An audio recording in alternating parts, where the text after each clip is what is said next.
triple header this weekend. Trucks, O'Reilly's, and Cup Cars. You got a throwback truck to your Dole Man's Yeah. Dodge. That's cool.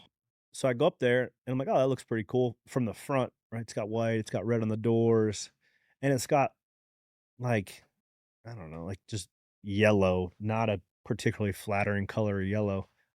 So I told Lenny Chandler's shop foreman, "Hey, man, when it comes to throwbacks, I'm a little bit of a purist. Like, it's gotta be right. You can't half-ass it.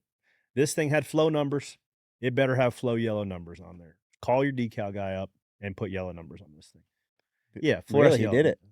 Well, I haven't seen it this week, but the message was passed along that it needed to have fluorescent yellow numbers to match. The man So, draws his line in the sand. yeah, it's gotta be right. It's gotta be same colors, preferably same number. We don't have that option. So talk to me about the Dodge deal. How do they feel like they're doing so far? Like you've been up there. They knew it was going to be an uphill battle. Where do you think you can run? Do you think you can win the thing? You think you're a fifth place truck? You think you're 10th place truck? Like what does that look like? So, I'll just put it this way, the truck that I'm running, they bought from Spire. Okay. It was the truck that I ran at Bristol last year. We run ninth, 8th or ninth or something, and that was the hardest fought ninth place I've ever, like, tongue hanging out. So, I think Spire trucks were considerably off last year, and they wouldn't have sold the trucks to Kaulig if they were good, I think. So, they built all brand new ones. Different So, bodies, which we knew that the different body builds and the nose, downforce are different. move the tails over a little bit, sure. They don't have any simulation, 0. Like, not either on a desktop to build a setup, and you can see how a wedge affects aero platforms and things like that. Do many truck teams have a Nothing. lot of simulation? Yes, Okay. I don't know, 20 of them, right? Okay. I mean, they got sim time, and they go like, Chevy probably has the best, I would So say, Dodge is building that from zero. with Pratt& and Miller. So they're building it from 0, so they seem to think they're gonna have that July, Okay. right, halfway through the year. So this is literally just pencil paper, me calling Alex Jones, "Hey, man, what do you think for a right rear spring?" Old school. "I think a 1100 ought to be pretty good." Yeah. "Okay, let's try it." Because the unfortunate part is you don't get a chance to change it. Whatever you show up to the racetrack with is That's what what it's you're got. with. And you dealt with that at Darlington last year driving the Spire truck where you just weren't very good all day. We weren't good all we'd run 7th, pulled out of line on a restart, quote, unquote, and got pass through. I think a top 10 would be a win, which I don't think anybody necessarily spray champagne bottles for that, but, Well, put her on a fence. Let your nuts hang out, buddy. Who are your predictions for the weekend? mm, I legitimately think Kyle Larson can take his rental car and go run in the top He 5 with it, could. He might be able to. he could, dude. I'll tell you what, I always love Tyler Reddick here, but I was with Blaney last year. We should have won this race. Larson wrecked late. We got beat off pit road, but Blaney was on a heater here last year. His pit crew right now doesn't have the pace that they need to have to win the Darlington race, but if they can just keep him in it all day, he was so fast that he could win this race as fast as he was last year. I think Ross generally runs well in the top 5, 6, and it could potentially bounce his way if he's in the mix. IndyCar's Palou bounce back. Yeah, He's had a couple rough ones since he got he's exceptional. cleared himself of Well, Phoenix. 3 different teams, first 3 races of the IndyCar season, but I think Alex Palou in that Ganassi group. Yeah, I'll go Scotty McLaughlin, Thirsty Threes. I'm a big fan. He's good at road courses. And then who's going to beat Mercedes?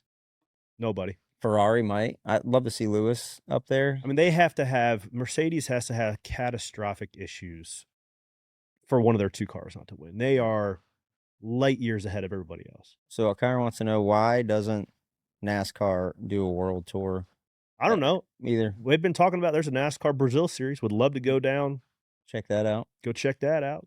There's NASCAR Canada. There's NASCAR Euro Series. They're not quite what they're NASCAR Mexico. Let's put them in a container, man. Alex W33X. Best time management advice for hardworking dads with auto hobbies / addictions. I'll tell you what has managed my time is moving everything closer to my house.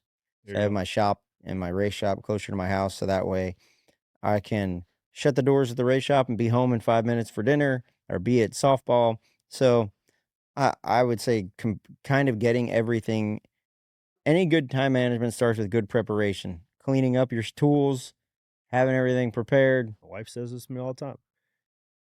Saying yes to something means you're having to say no to something else. So you got to prioritize what are you going to say yes to and what that takes away from what you say no to.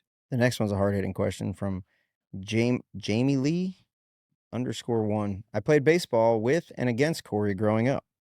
Shout out Northwest Cabarrus High School. Hey, Baseball or race car driver preference for the kids? anything that they wanna do that they put their effort towards and they get motivated to go do, I will support.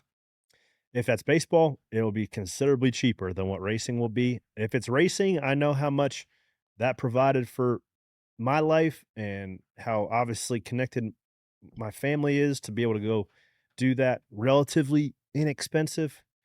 But man, racing's hard, man. You gotta have a deep well to have your kid do it the right way with good people. Cruise 2 days a week with T-ball, and Harper's 3 nights a week with their softball team, then just made another softball team where they practice Sundays, and they play in tournaments, like, I'm deep into it. Like, team sports are important for character building, Mhm. and racing is important for her and I to build a friendship and a relationship because we're competing together. I That's mean, that. that is a big thing too. It's like inherently your kids are gonna be interested of what you present to them. So that's a hard thing for me to figure out. It's like, what do you present them to where they might wanna take some interest to it?